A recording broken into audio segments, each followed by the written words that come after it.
Hello guys, in today's video I'm going to talk about how to fix Instagram limit behavior problem.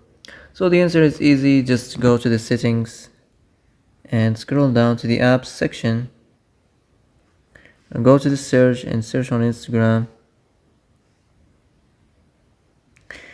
Now as you see, go to the storage.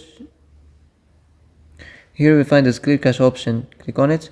Now you can go check it if it worked. If it didn't work, maybe try to restart your phone, and if it didn't work again, you can try to clear data, but be careful. When you clear data, all your Instagram's data will be deleted. This includes all files, databases, settings, accounts, etc. So be careful. So that's it for today's video. I hope this is the answer you've been looking for.